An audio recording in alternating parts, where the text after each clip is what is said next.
하나님 우리 아버지와 주 예수 그리스도로부터 오는 은혜와 평강이 오늘 주일 공동 예배에 참석하신 팔복회 성도님들, 그리고 각 가정에서 가정 예배를 드리시는 성도 여러분들과 함께 하기를 바랍니다. 오늘은 이제 교회력으로 성령 강림일 후 9째 주일로 마태복음 14장 13절부터 21절까지의 말씀으로 하나님의 은혜를 성도 여러분들과 좀 함께 나누고자 합니다. 성도 여러분, 이제 보통 목회자들이 설교하기를 꺼려하는 성경 본문들이 있습니다. 목사님들마다 조금씩 다 다르겠지만 저의 경우에는 이제 설교하기가 제일 힘든 말씀이 바로 이제 원수를 사랑하라라는 말씀입니다. 왜냐하면 저도 절대로 실천하지 못하는 주님의 말씀을 성도 여러분들에게 설교해야 하기 때문이죠. 저는 그 본문을 가지고 설교할 때마다 저 자신이 말과 실천이 전혀 다른 요즘 시대의 정치 지도자가 되는 느낌이 들어서 이 말씀으로 설교하기가 여간 힘듭니다.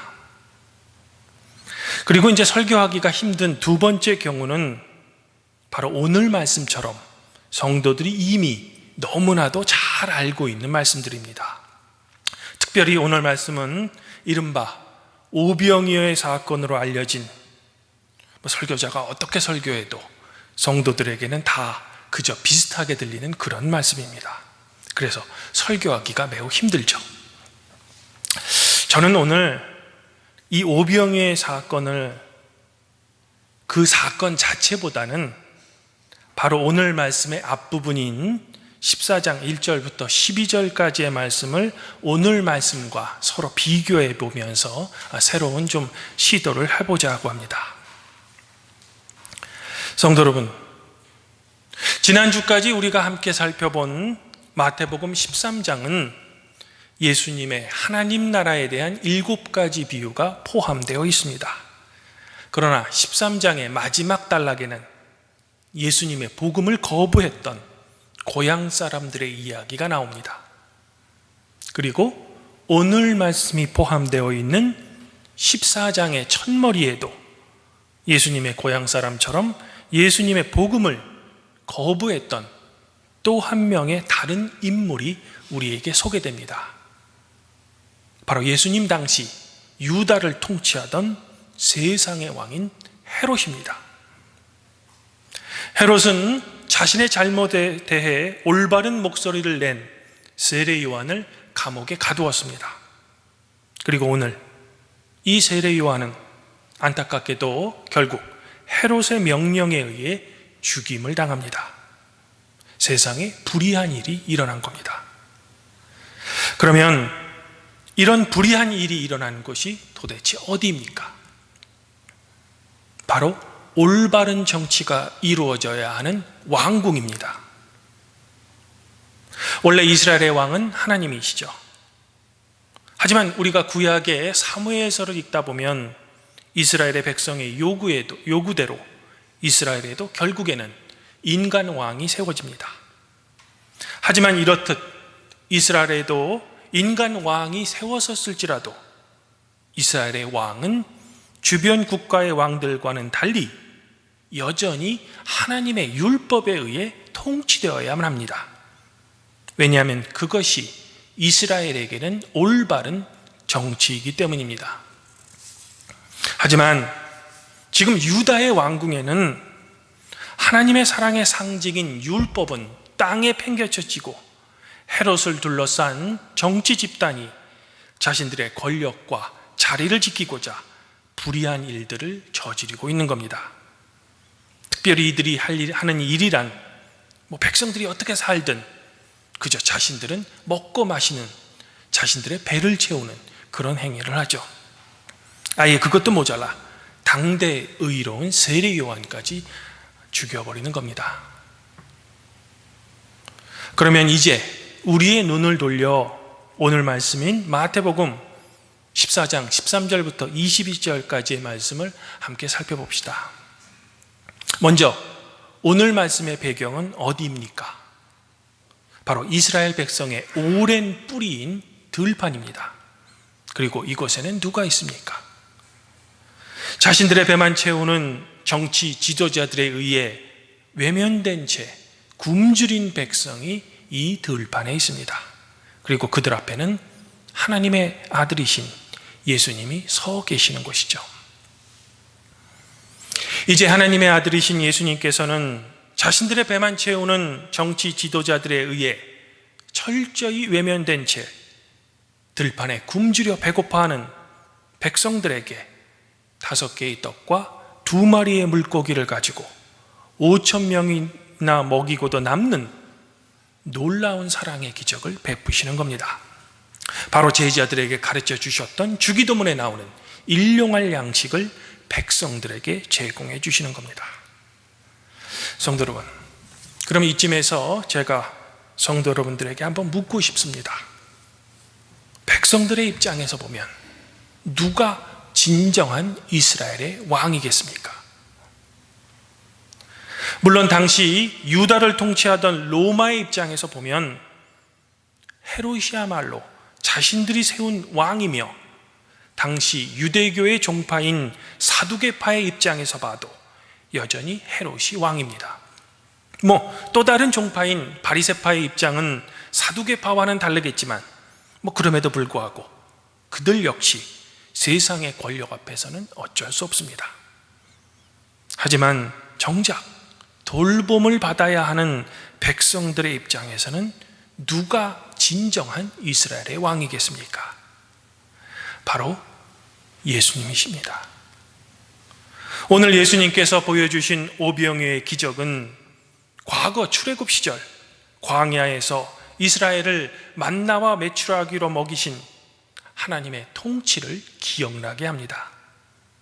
예레미야가 노래했듯이, 많은 선지자들이 노래했듯이 출애굽 시절 하나님과 이스라엘의 관계는 첫사랑을 하는 그런 연인처럼 매우 가까웠습니다.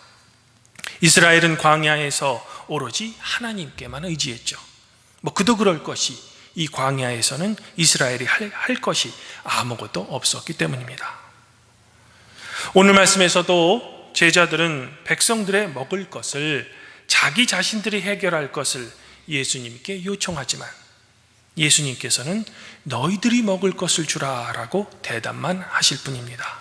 그리고 결국에는 당신 자신의 능력으로 5,000명 이상의 굶주린 백성들을 먹이시는 겁니다. 아마도 산상수훈의 설교처럼 오늘 말씀에 등장하는 5,000명의 백성들은 예수님께서 보여주신 이 놀라운 사랑의 기적을 체험하고 감격하며 통곡했을 겁니다. 권력과 힘을 소유한 정치 지도자들에 의해 철저히 외면당한 그들의 서러움과 억울함, 그리고 인간이면 느낄 수밖에 없는 배고픔의 고통을 예수님을 통해 위로받았던 겁니다. 이들에게 누가 진정한 이스라엘의 왕이겠습니까? 예수님께서는 과거 헤롯에 의해 죽임당한 세례 요한으로부터 당신께서 세례를 받을 때 세례 요한에게 이런 말씀을 하신 적이 있습니다. 이제 허락하십시오. 우리가 이와 같이 하여 모든 의를 이루는 것이 합당합니다. 예수님께서는 지금 세례 요한에게 말씀하셨던 그 의를 오병이어의 기적을 통해 백성들에게 눈에 가시적으로 실현하고 계시는 겁니다. 바로 하나님 나라의 치유, 그리고 하나님 나라의 공평과 정의를 이 땅의 백성들 앞에 가시적으로 실현하고 계시는 것이죠. 하나님의 평화인 샬롬을 이 세상에 실현하고 계시는 겁니다. 사실 마태복음의 이러한 구도는 이미 2장에서 시작되었습니다. 즉 현재 유다를 로마의 힘을 빌려 통치하고 있음에도 불구하고 예언자들의 이미 예언된 이스라엘의 진정한 왕인 메시아의 출현을 언제나 두려워하고 있는 헤롯, 그리고 새로운 왕의 출현을 알리는 새 시대의 예언자인 세례 요한의 등장 등 마태는 일찍부터 이스라엘의 새로운 왕의 등극을 우리에게 암시해 주었던 겁니다. 그리고 다음 주일 말씀인 마태복음 14장 22절부터 33절은 이 세상 속에 하나님의 의를 실천하는 예수님의 정체를 우리들에게 아주 밝히 말씀해 주는 말씀입니다. 오병이어의 기적을 실현하는 예수님이야말로 바로 하나님의 아들이라는 거죠. 이스라엘, 아니 우리 모두의 진정한 왕이시라는 겁니다. 사랑하는 성도 여러분, 그러면 지금까지 우리가 함께 살펴본 말씀들이 현대를 살고 있는 우리 성도들에게는 도대체 어떤 의미를 주고 있는 걸까? 세상은 여전히 불의합니다. 헤롯은 자기의 권력과 부를 유지하기 위해, 그리고 헤롯 주변의 권력자들도 자신들의 권력을 유지하기 위해 불의한 일을 저지릅니다. 하지만 그들이 불의함에도 불구하고 여전히 그들은 세상의 권력자이며 막강한 힘을 소유하고 있습니다. 또한 백성들의 정신적인 지도자들을 자부하는 바리새인들도 말로는 율법을 내세우지만 권력 앞에서는 그저 비굴할 뿐입니다.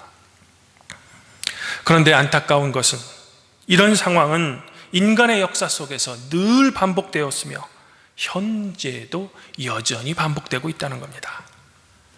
즉 우리 인간의 역사는 언제나 정치든 경제든 심지어는 종교계도 자신들의 이권을 공유하는 사람들의 강한 연대로 뭉쳐 있습니다. 이른바 말하는 패거리를 형성하고 있는 거죠. 제가 보기엔 우리 루터교단도 예외는 아닌 것 같습니다. 그저 자신들의 주장에 조금이라도 도움이 된다면 한 개인의 명예나 상처는 안중에도 없습니다. 그저 자신들의 자리를 지키기 위한 싸움을 위해 한 개인은 도구로서 전락시켜버릴 뿐이죠. 그 가운데 가장 안타까운 것은 이런 싸움에 일반 서민들, 즉 우리 성도들은 오늘 말씀 속에 들판에 굶주린 백성처럼 불의한 이 세상 속에 상처받아 잃어버린 양처럼 울고 있다는 겁니다. 그러면 이런 안타까운 상황에서 우리는 도대체 어떤 것을 의지하고 또 어떤 것을 신뢰하며 이 험난한 세상 속에 살아남아야 할까? 성도 여러분, 우리는 오늘 말씀을 보면서 늘 기적에 대해 이야기하려고 합니다. 기적에 대해 이성적으로나 과학적으로나 합리적인 설명을 시도해 보기도 합니다. 또 한편으로는 이런 기적이 우리의 현실에도 제발 한 번쯤 일어나기를 소망하죠. 그래서 이 불의한 세상이 확 뒤집어지기를 소망합니다. 이른바 말하는 나의 복수를 위해서죠. 그러나 오늘 저는 오병이어의 기적이 진짜 기적인지 아니면 아닌지를 생각하는 것을 이제는 조금 벗어나서 예수님께서 왜 이런 기적을 들판에서 일으키실 수밖에 없었는가에 대한 생각을 성도들과 한번 해보자는 겁니다. 그것은 예수님께서는 잃어버린 양처럼 들판에 굶주린 당신의 백성들에게 희망과 위로를 주기 위해 당신의 능력을 사용하셨다는 겁니다. 그래서 5,000명을 먹이신 것이죠. 백성들에게 다시 일어날 힘과 출애굽 시절 그들의 조상 이스라엘을 돌보셨던 하나님께서 여전히 자신들을 통치하고 그들을 돌보신다는 위로를 백성들의 마음에 다시 상기시킨 겁니다. 하지만 예수님이 위대한 것은 당신의 이 놀라운 기적의 능력을 자신을 위해서, 즉 십자가상에서는 사용하지 않으셨다는 겁니다. 왜냐하면 자신의 능력과 권력을 나 자신이 아닌 백성들에게 베푸는 것, 그것이 바로 진정한 이스라엘의 왕이 해야 할 의무였기 때문입니다. 우리 시대의 정치, 교육, 그리고 종교 지도자들과는 완전히 다른 모습인 거죠. 어쩌면 이 시대에도 여전히 우리에게 절실히 필요한 것은 우리가 신뢰하고 믿는 그 하나님이 우리를 통치하시고 세상을 돌보신다는 것을 믿는 우리의 믿음일 겁니다. 또한 오늘 시편 기자가 여호와께 감사하라, 그는 선하시며 그 인자하심이 영원함이로다 라고 노래했던 것처럼 주님께 감사하는 우리의 찬양일 겁니다. 즉 믿음과 감사는 시대를 초월한 우리 그리스도인들이 지켜야 할 신앙의 위대한 유산인 것입니다. 우리는 자연계의 질서에 잘 들어맞지 않은 일을 목격할 때 그 광경을 보고 기적이라고 이야기합니다. 하지만 어떤 의미에서는 하나님께서 창조하신 이 세계가 여전히 하나님의 돌보심을 받아 유지되고 있는 것, 그 자체가 기적인지도 모르겠습니다. 또한 기적은 놀랍고 큰 일에서만 일어나는 것이 아니라 우리의 삶 아주 작은 곳에서도 일어나는 거죠. 바로 우리를 여전히 돌보시고 우리를 통치하시는 우리의 왕이신 하나님 때문에 말입니다. 주님 안에서 한 형제자매인 팔복교회 성도 여러분, 어쩌면 지금 이 시대는 오늘 말씀 속에 오병이어의 기적처럼 대단한 기적이 필요한 시대인지도 모르겠습니다.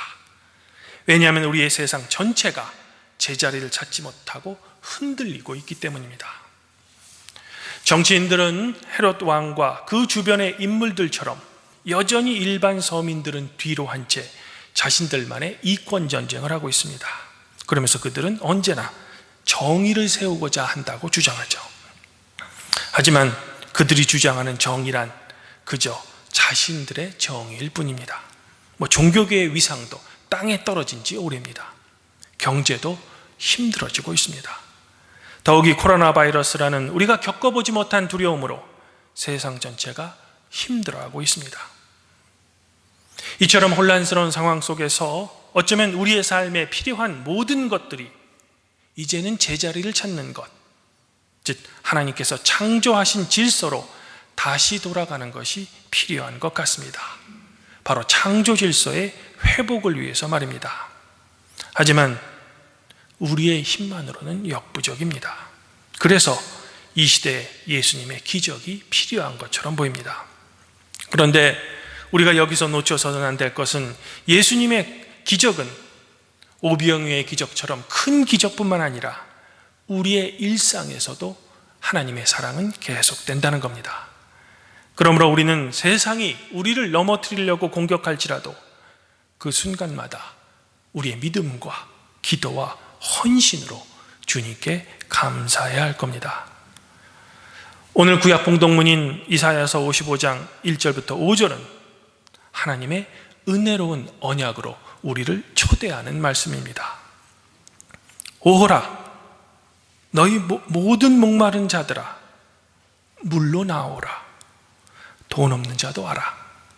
너희는 와서 사 먹되 돈 없이 값없이 와서 포도주와 젖을 사라. 너희는 귀를 기울이고 내게 나와 들으라. 그리하면 너의 영혼이 살리라. 내가 너희를 위하여 영원한 언약을 맺으리니 곧 다윗에게 허락한 확실한 은혜니라. 바라건대 아무쪼록 발복교회 성도 여러분들은 하나님의 이 은혜의 언약을 굳게 신뢰하시고 여러분들의 믿음을 이 험난한 세상 속에서도 지키시기를 바랍니다. 그리고 하나님께 감사하시기 바랍니다. 들판의 큰 무리를 보시고 불쌍히 여겨 당신의 능력으로 5,000명 이상을 먹이신 우리의 진정한 왕이신 예수님의 사랑의 기적은 여전히 이 시대에도 반복되고 있습니다. 그리하여 그분의 사랑으로 인해 우리는 이 불의한 시대에도 살아남을 수 있을 겁니다. 이러한 예수님의 놀라운 사랑이 성도 여러분들 각자와 여러분들 가정에 충만하시기를 지금 이 시간 주님의 이름으로 축원드립니다. 그리하면 모든 지각에 뛰어나신 하나님의 평강이 그리스도 예수 안에서 여러분들의 마음과 생각을 지켜주실 것입니다.